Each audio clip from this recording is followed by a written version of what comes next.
We are going to talk about whether or not Britain is fat. That's right, yes, OK, a bit of an about turn there. But a YouGov poll has found that Brits get less sleep, do less sport and are fatter than people in other countries. So the study also found that we eat less fruit and veg than most other countries, and just 29% of us do sport twice a week, compared to the global average, apparently, of 43%. So, does the UK need to wave bye-bye to sausage rolls, pork pies and curly-whirlies? And basically, I suppose, get ready for the old running machines. Now, I am joined now by Tam Fry, who is chair, ironically named Tam Fry, who is the chair of the National Obesity Forum. And as well, I've got Danny Levy on, who is a journalist who apparently edits a fitness magazine. Thank you very much. Great to have you on the show. I'm actually running a marathon on Sunday, which I haven't done any training for. Tam, I'll start with you. Tam, is Britain too fat? Yeah, essentially we are. Two-thirds of Britain is overweight, and that is a level which is really too high for tolerance. Unfortunately, we've got that way because we have not been helped enough by government to maintain a healthy weight. We have a lot of food which is less than healthy.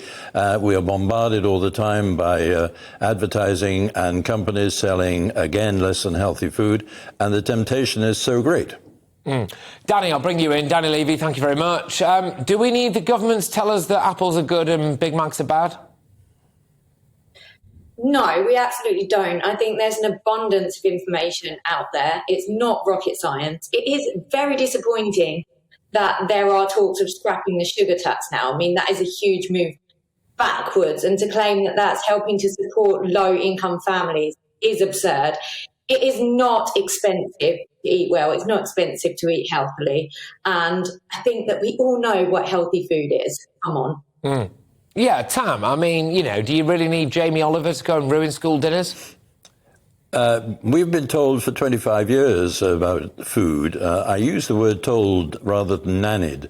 The advice there has been that if you eat a lot of food which is too high in fat, salt and sugar, and you don't exercise enough, you will keep that weight on. Do you need to be told that, Tam? Really?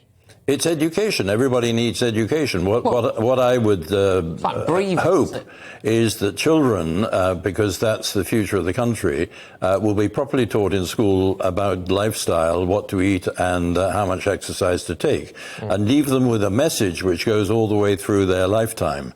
That's not happening, and we're meeting the outcome of that. OK, Danny, look, some people say, hang on a minute, when I walk into a shop, you know, I can get a jumbo packet of Wotsits for like 50p or something. Whereas, I don't know, a chicken is £5, right? So actually, is it cheaper to eat rubbish food? Are you talking to me? It's easier to eat rubbish food, but I don't think that it's necessarily cheaper. You could opt for oats, for example, over a high sugar cereal, and the oats would probably be cheaper. I think that high sugar food is, by and large, pushed in our faces.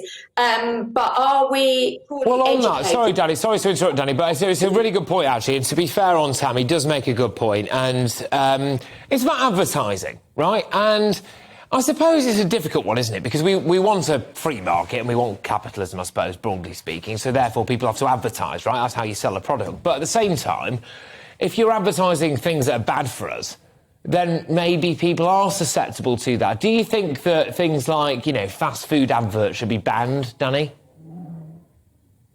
No, I don't. I think that people are intelligent enough and educated enough to make their own choices. And if you are stuffing your face full of junk food, that is a choice that you are making. And a well-educated choice at that. I think that we're almost glamorizing being overweight as a society now, making people feel that that's okay. And it's just not. That's a really interesting point, actually, and it's something that a lot of people shy away from, which I won't do, crucially because you've raised it, Danny, and therefore I can use you as my get-out-of-jail-free card. Tam, are there too many fat people in adverts? Yes, Tam. Absolutely. And or you? Yeah. Tam, fat advertising is on the rise. Tam Fry. Are there too many fat people in adverts? Yes. And I would want to see all adverts off the screen up until 9 o'clock for unhealthy food. not just for the children, but also for the parents. After 9 o'clock, okay, people can make up their mind as to what they're being told, whether it's good or bad, whatever. But children particularly, that's my specialist area, are very susceptible to the cunning messages which advertisers use. You can understand that the advertisers want to get as much of their trade across as possible, but they don't really take into account the gullibility of children. Look, Sam, you make a very, very good point, actually, because, you know, for example, so I was at Liverpool Labour Party conference in Liverpool, right? So I drove back down to London on Sunday, I think it was, and I didn't want a McDonald's at all. I had no intention of getting a McDonald's. And by the 5th service station, I got myself a Big Mac. Now, I would not have done that if it wasn't for the giant big M's that were there the whole time. So there is a truth about advertising and the message that it pumps onto people.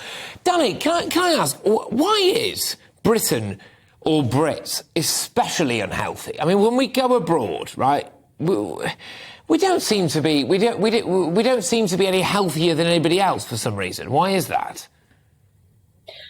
I do think that the weather plays a part. I mean, certainly in a lot of the other Mediterranean countries, children especially are encouraged to get outside and play more, whereas we've turned into this kind of gaming society where we're spending a lot of time indoors, etc. And we're making children think that that's okay. And I think that we have to address exercise and movement. Well, that's a big thing. That is a big thing, actually. Tam, I'll throw it back to you now. Do you think that if you raise a fat child, it's child abuse? Yes. I think it's pernicious that you should not recognise what is a healthy weight for your child, and you either feed them yourself or you allow them to have the money to go off and buy bad food for themselves, and they become fat. It's been